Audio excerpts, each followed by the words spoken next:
Welcome to the deep dive. So, today we're taking our sources and we're really plunging into the 19th century Caucasus. hmm It's this incredible setting for one of the most, tenacious resistance movements you'll ever read about. It's an absolutely epic tale.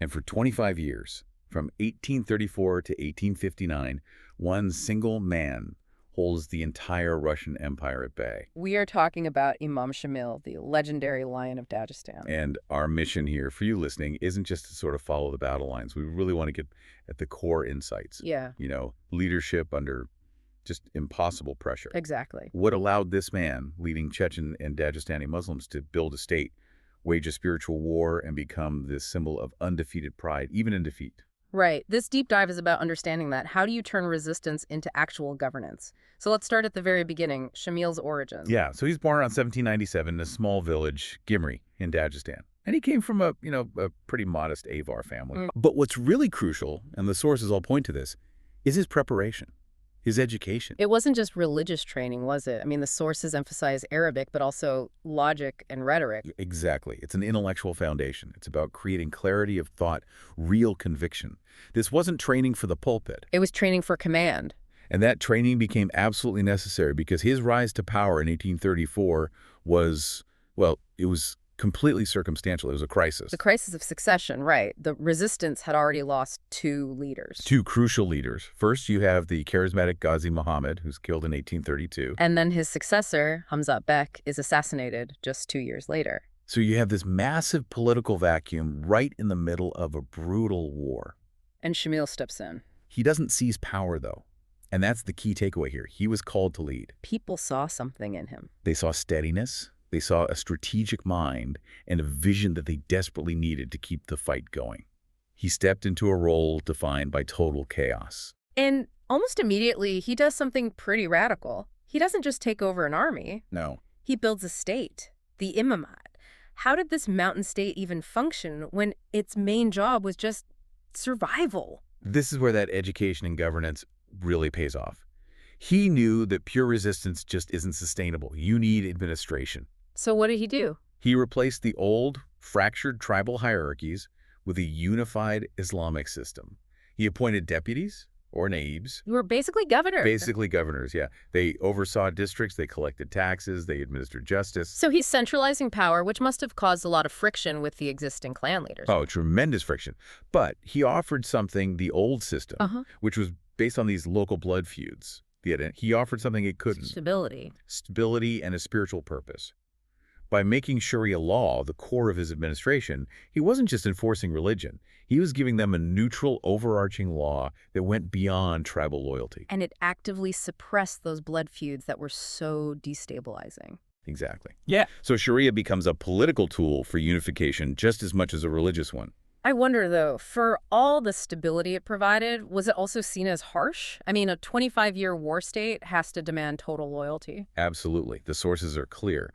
While this structure gave people meaning and order, Shamil was ruthless in enforcing discipline. So corruption, defection. Any hint of it had to be immediately and very visibly crushed. To be followed, he also had to be feared. And that kind of structural integrity had to be built on an image of, invincibility. And his early battles definitely provided that. Oh, yeah. Let's talk about the raw human grit that made him almost mythical. I mean, that anecdote from the Gimri clash in 1832, it's just unbelievable. It's the defining moment where the leader becomes the legend. The Russians have him trapped. And he doesn't retreat. He vaults over the enemy lines, just leaps right over them, cutting down 3 soldiers. And in that leap, the sources say he's impaled by a Russian bayonet. Just imagine that moment. You're impaled, bleeding, you're cornered. That should be the end. But it isn't. He allegedly pulls the bayonet out of his own chest, kills the soldier who stabbed him, and just vanishes into the night. That's the stuff of epics. You could see how that story would have spread like wildfire through the mountains. It solidified this belief that he was divinely protected, that he could survive anything. And you need that kind of resilience to get through what came next, especially the siege of Akulgo in 1839. This wasn't just a skirmish. This was an 80-day meat grinder. Led by the Russian General Grab, yeah. The losses there were just staggering. It wasn't just a fortress, it was a sanctuary for civilians. So thousands of women, children, elders, they were killed in the fighting or just died of starvation. And for Shamil, Personally, it was a catastrophe. His son was captured, right? Sent to St. Petersburg. Yes, his second wife died in the fighting, Mm. and his own sister, she threw herself off a cliff rather than be captured. It was a total brutal defeat. It sounds like the kind of defeat that should have ended the whole resistance. It should have. When you read about that kind of loss, personal and public, how do you even recover from that? Militarily or, psychologically? And that's the true measure of his character. He's heartbroken, but he wasn't broken. The sources say he staged this near-miraculous escape. Using decoys, right. Some accounts even mention rafts made of dummies to confuse the Russians. Yeah, he slips away with just a tiny group of loyal men. And the takeaway isn't just the cunning of the escape. It's how fast he used the legend of that escape to rebuild the movement. He turned total loss into a new reason to fight. Precisely. It just validated the whole narrative that he was the necessary, unbreakable leader. And that tenacity carries him through the next 2 decades of war, where he becomes a master of asymmetrical warfare. Right. He wasn't trying to beat the Russians in a conventional battle. He was using the Caucasus itself as his primary weapon. The cliffs, the ravines, the narrow passes. He turned the entire landscape into his ally. He famously called the mountains his sword. So his tactics were all about ambush, hit and run. It meant the Russians could spend years building forts and roads, but they never really achieved control. No, every supposed victory for them was incredibly costly. It tied down huge numbers of their troops, and it was draining the imperial treasury. And for his own people, this strategy must have been a huge morale boost. It was. By restoring order with Sharia and constantly showing that the Russian military machine wasn't invincible, Shamil gave his people more than just survival. He offered them meaning, a moral center. But no matter how successful they were, at the end of the day, they were fighting a massive industrialized empire. Did he really think he could win alone? The sources show he held on to this desperate hope for foreign aid. He was looking to the major European powers who saw Russia as a rival. So the Ottoman Empire, Britain, France. Yeah. And that aid, critically, never really came in a meaningful way. So not even during the Crimean War, when Britain and France were actively fighting Russia. Even then, they never committed the troops or the sustained support that the Amimat needed to truly turn the tide. Shamil was basically left on his own. And that isolation, as it so often does, starts to breed internal problems. The unified front starts to crack. It does. And that leads to one of the most famous and devastating betrayals of the entire campaign. We have to spend a minute on Haji Murad. Yes. He was one of Shamil's most trusted, most effective warriors. A figure so prominent, he's the subject of a Tolstoy novella. A legend in his own right. But Shamil passes him over for succession. He does. He chooses one of his own family members instead. And for Haji Murad, that political rivalry just becomes stronger than his loyalty to the cause. So he defects to the Russians. He does. And this isn't just a military loss. It's a huge political failure for Shamil. It's a signal. It's a monumental signal. When your most formidable commander defects, it tells everyone else that the center might not hold anymore. That internal wound bled the Amimat dry. Which sets this very grim stage for the final act in 1859. The Russians, under General Baryatinsky, are finally tightening the noose. They corner Shamil at the remote fortress of Gunib. By then, the end was pretty much inevitable. Baryatinsky had completely surrounded the position.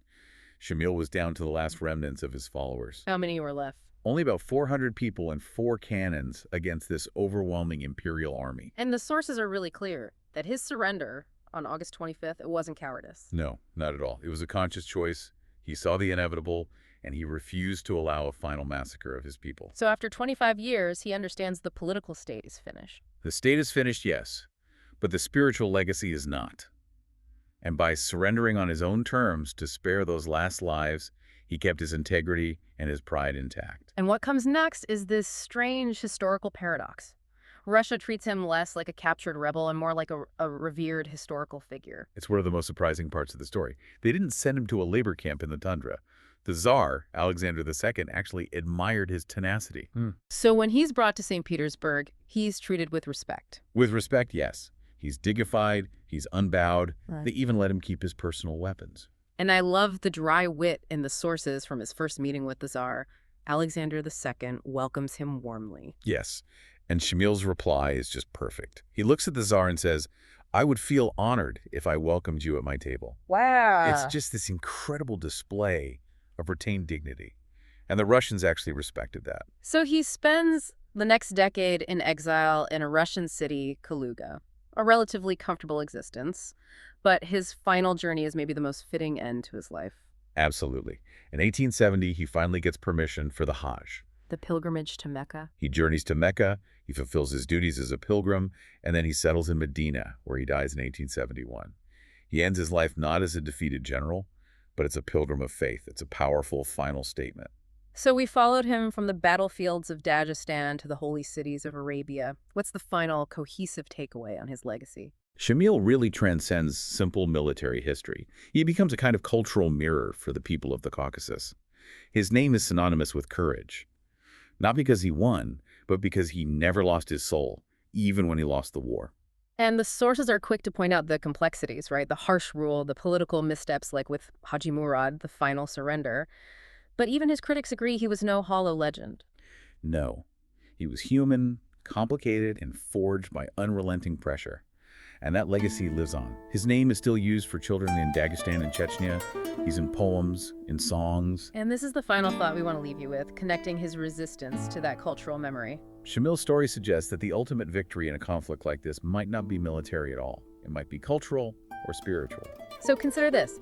How does the fierce love for a lost state, embodied by the story of one defiant leader, continue to inspire political and moral resistance across generations, long after the physical battles have been forgotten? That stubborn loyalty to truth, despite insurmountable odds, often becomes the most enduring form of undefeated pride. That is the enduring legacy of the Lion of Dagestan.